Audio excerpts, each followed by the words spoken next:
Alrighty, welcome back to week 21. We're on page 20 and we're going to be doing numbers 13 through 16.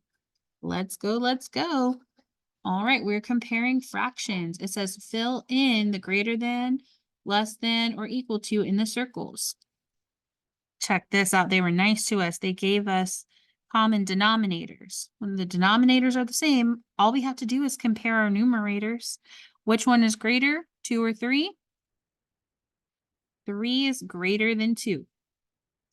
Boom. Easy. All right, let's look here. 2/6 and 1/3.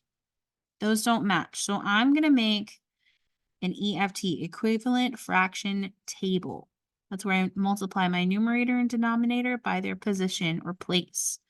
So if I go to the second position, I'm in 2/6. Hey, that matches.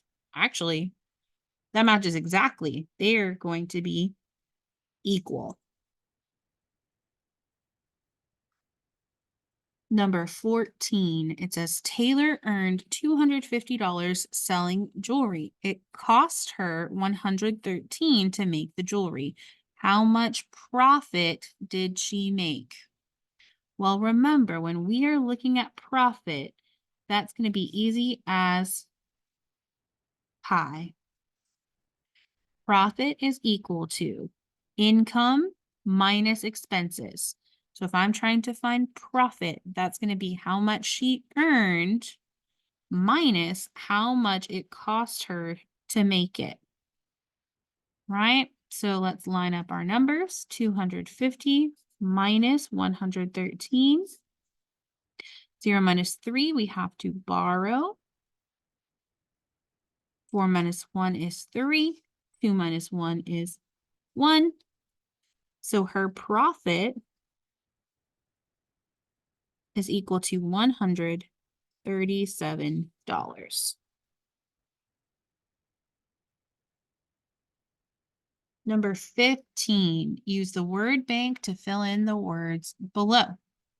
Fixed expense and variable expense. Now, when something is fixed, that means it doesn't change. It's going to be the same every single time.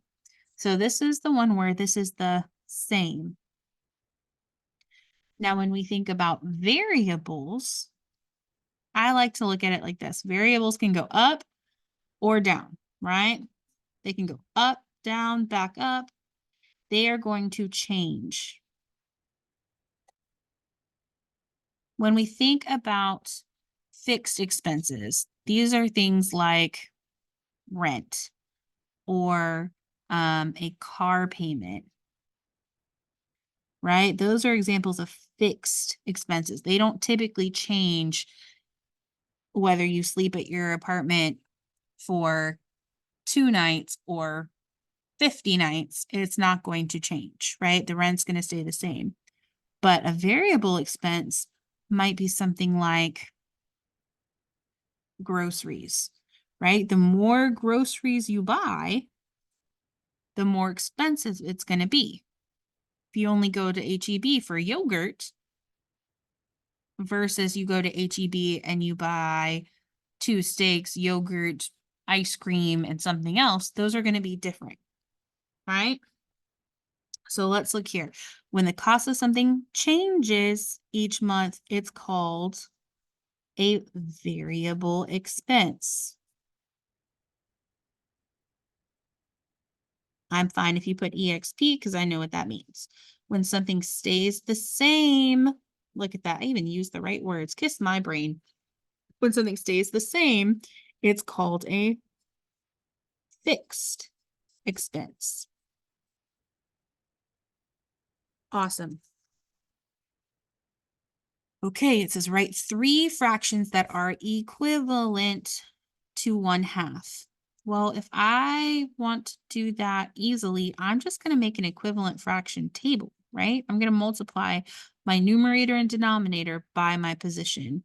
So I can say 2/4, 3/6, 4/8, all the way. Heck, I could even go to 50/100ths, right? If I really wanted to. So any of those will work. I'm going to write 2/4, 50/100ths, and 4/8. Now, three fractions that are close to 1/2 on a number line. Something is close, right? It just has to be a little off. So I could say